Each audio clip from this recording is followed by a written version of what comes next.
H. Zarzoliana, head coach sub-junior boys national football championship 2023-24 Dinia Amalo Chuak Se, Chuan Happy Peturian, and senior advisor Puma Puya, the Chuak Se.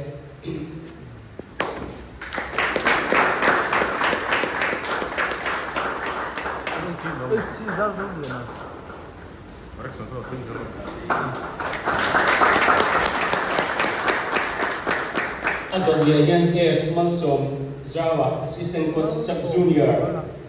football football championship 2023-24. Malsom Suwala. Apetutur he Purapadas senior advisor Kalo Chuan Se.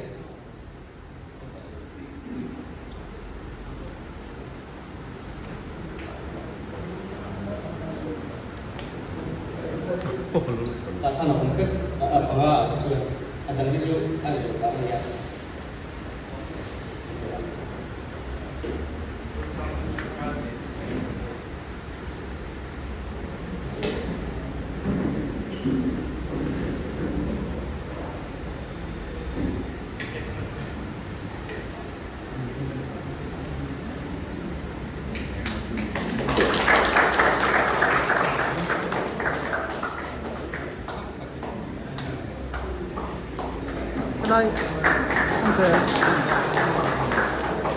Adota Lalbik sa Koni head coach Mizoram Police FC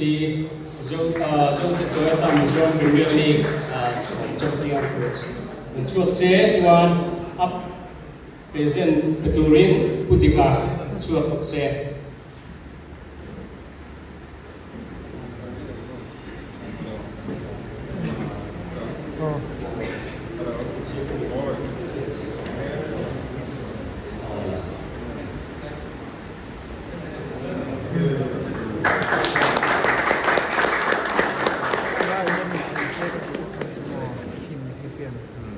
Chuan Adota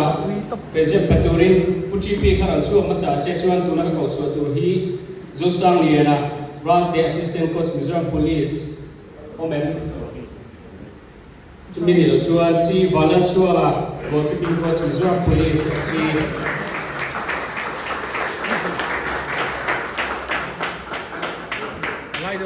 Alaya. Benar lang itu kan. Nala. Yang sudah. Halo.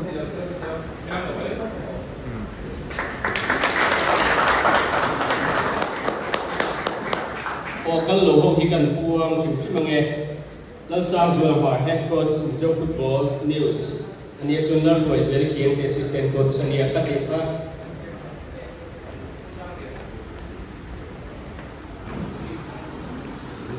Zosang Liana, Brad assistant coach Mizoram Police Kihong Kangkang Dewa. Chuan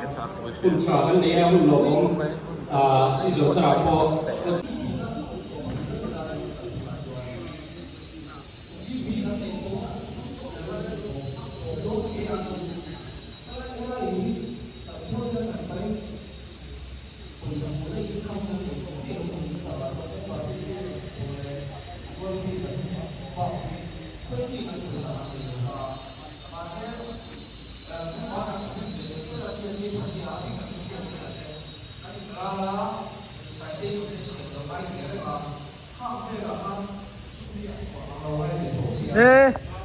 Sar, Tramo.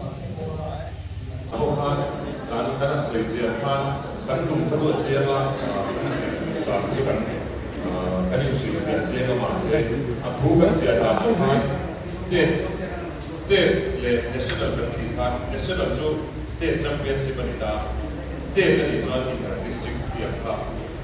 ani tu ani ta football ma so kami kan thu cia ta ne kan kalkui da ai ni cia lo de wa kan chu ga thu ni cia他们自己车多呢。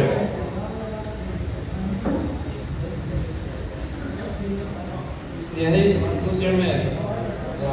saya biar dia ni kalau dia ni pak berpatu, saya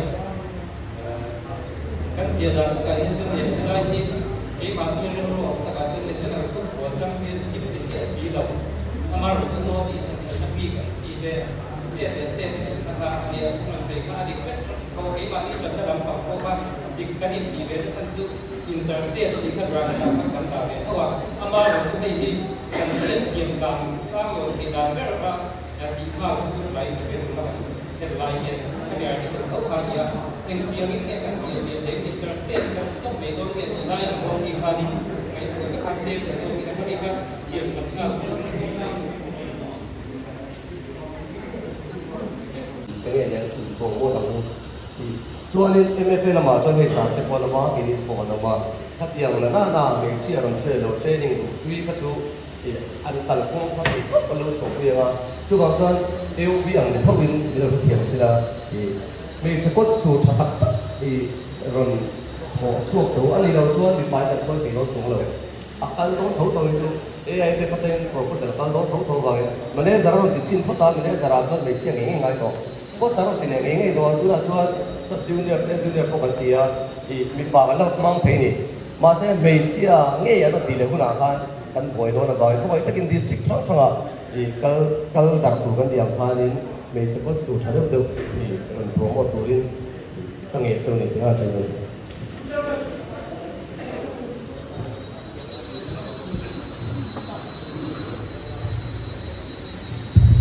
sẽ chỉ có họ lại của phần địa mà một cái gì cũng bị chụp ảnh cái này mình khát đấy kamba sai khát khát ho ka nhưng thứ mà những cái không hợp về đúng cái này cần số đối tượng đủ sakin không biết mình bảo cái này được phải mà là chỉ phải khát lắm không biết cái này tem nào à chẳng chỉ có đó là mà sẽ chỉ có cái này ấy rồi là phải phóng cái tình cảm qua ta đi hàng sản này chú vào chú không biết gì cái bộ hình ta bảo cái sản nào đó chỉ có cái mình bật về là làm lại phải trắng qua phần ôn xong rồi thả các kia chú nó bắt đầu đi xem là cái bậc hạt này là cho cần GB hiếu thì các đủ học đầu đâu nhất là chẳng đủ lắm á chân chắc cũng mất đi hồ cái kia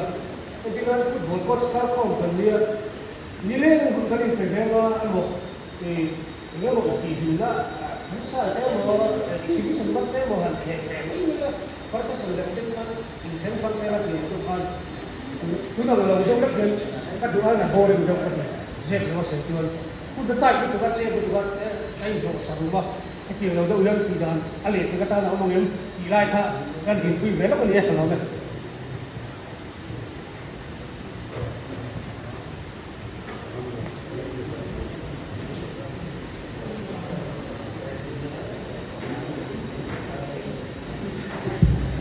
oleh